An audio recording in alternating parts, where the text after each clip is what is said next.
नमस्कार, आप देख रहे हैं my doctors advice Hindi channel. मैं आपका हेल्थ एडवाइज़र डॉक्टर महाडिक। अभी हम कोविड-19 से बाहर आ चुके हैं। अभी हमारे अर्थव्यवस्था है इससे संभल चुकी है। अभी लगता था कि सब कुछ ठीक हो जाएगा, लेकिन उसी समय एक नई बीमारी ने दस्तक दी है। क्या है उस बीमारी का नाम? उस बीमारी का नाम है मंकी पॉक्स डिसीज़। 10-12 दिन पहले इसके अमेरिका में पहला केस पाया गया है। मंकी पॉक्स का पहला केस अमेरिका में पाया गया है और उसके बाद नॉर्थ अमेरिका और यूरोप में भी इसके केसेस पाए जाने लगे हैं। अब यह पूरे विश्व में फैलने का खतरा मंडरा रहा है। तो क्या है ये मंकी पॉक्स डिसीज़? यह कैसे फैलता है? इसके लक्षण कौन कौन से हैं? इसके ट्रीटमेंट क्या है और इससे बचा कैसे जा सकता है? यह जानना बहुत ही आवश्यक है। मंकी पॉक्स डिसीज़ यह एक वायरल डिसीज़ है। इसका मतलब यह वायरस से होती है। इस वायरस का नाम है मंकी पॉक्स वायरस। यह वायरस सबसे पहले मंकियों में यानी बंदरों में पाया गया था, इसीलिए इसका नाम मंकी पॉक्स वायरस पड़ा है। तो यह बीमारी फैलती कैसे है? यह बीमारी जानवरों में भी पाई जाती है और इंसानों में भी पाई जाती है।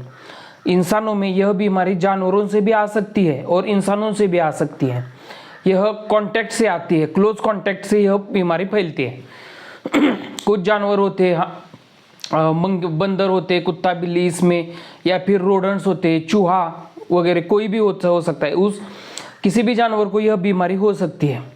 उस जानवर के हम अगर संपर्क में आए, कुत्ता बिल्ली को अगर हो तो उस बीमारी, उस कुत्ता बिल्ली के साथ हम खेलते हैं, हम उसके संपर्क में आते हैं, या फिर कोई भी चूहा या फिर रोडेंट्स जो दूसरे हैं, मंकी जो मर चुके होते हैं, उसके पानी के संपर्क में हम आते हैं और उसके जो डेड बॉडीज होते हैं उसके संपर्क में हम आते हैं, तो हमें भी मंकी पॉक्स डिसीज़ हो सकता है। किसी इंसान को यह मंकी पॉक्स डिसीज़ हो गया हो, उसके संपर्क में हम आते हैं, उसके साथ दिन बिताते, उसके साथ घूमते फिरते हैं, वो हमारे सामने अगर छींकता है, खांसता है, वक्त बिताता है, तो उसके साथ संपर्क में रहने से यह बीमारी हमें भी हो सकती है। मंकी पॉक्स डिसीज़ के शुरुआती लक्षण कौन कौन से हैं? इसमें सबसे ज़्यादा और महत्वपूर्ण है बुखार आना। बुखार आता है वो कंटिन्यूअस आता है, एकदम से बहुत ही ज़्यादा नहीं आता और आता जाता ऐसा नहीं होता है। वो एक बार आता है तो कंटिन्यूस ही रहता है। 101 डिग्री फ़ारेनहाइट, 102 डिग्री फ़ारेनहाइट इतना ही होता है, इससे ज़्यादा नहीं आता। और उसके साथ ठंड भी लगती है।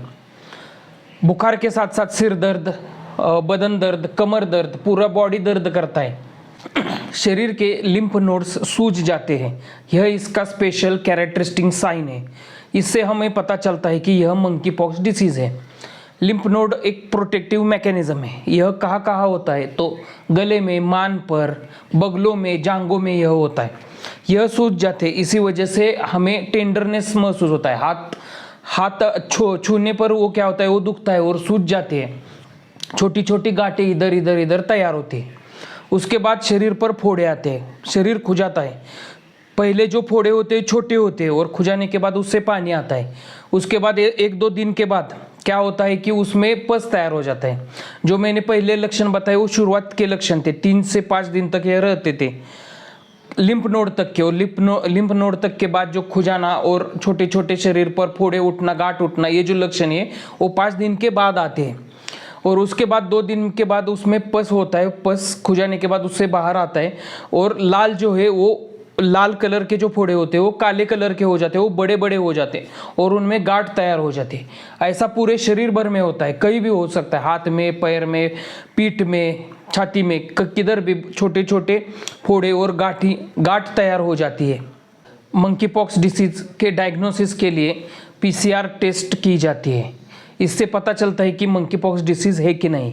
इसमें क्या होता है कि मंकी पॉक्स जो वायरस है उसके DNA फ्रैगमेंट जो होते हैं, सेल वॉल प्रोटीन जो होता है, वो ब्लड में है कि नहीं वो देखा जाता है। अगर हो तो मंकी पॉक्स डिसीज़ कन्फर्म हो जाता है।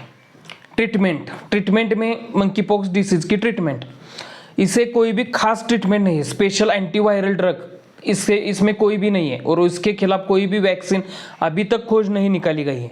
इसके मेन ट्रीटमेंट होती है bed rest, strict bed rest, isolation, अलग थलग रहना, यह सबसे महत्वपूर्ण होता है। सलाइन देना पड़ता है, बेड रेस्ट, उसके बाद एंटीवायरल ड्रग जो मार्केट में अवेलेबल होते हैं वही दिए जाते हैं, और बुखार की दवा और बदन दर्द के लिए पेन किलर्स दिए जाते हैं। मंकी पॉक्स से हम कैसे बच सकते हैं, इसका प्रिवेंशन कौन कौन सा है? पहले मैंने बताया कि मंकी पॉक्स के खिलाफ कोई भी खास वैक्सीन नहीं है, लेकिन इससे बचने के लिए स्मॉल पॉक्स की वैक्सीन दी जाती है। स्मॉल पॉक्स और मंकी पॉक्स में बहुत ही ज़्यादा समानता है, इसीलिए स्मॉल पॉक्स की वैक्सीन जो होती है हमें मंकी पॉक्स से 85% तक बचाती है। उसके बाद अगर कोई भी जानवर हो उसे हमें दूर रहना है। कोई भी जानवर अगर मरा पड़ा हो तो उससे हमें दूर रहना है। घर के आजू बाजू पानी नहीं ठहरने देना चाहिए। घर के अगर कुत्ता बिल्ली हो तब भी हमें उनसे दूर ही रहना चाहिए। अगर कोई मंकी पॉक्स से पीड़ित इंसान हो तो उससे भी हमें दूर रहना चाहिए। उससे मिलना जुलना नहीं चाहिए। 3 से 5 फीट का भी अंतर रखे तो भी चल सकता है। हमें हाथ को मुंह को बार बार ज़्यादा से ज़्यादा साबुन से और सैनिटाइज़र से धोना चाहिए। तो आज के इस वीडियो में बस इतना ही। मुझे लगता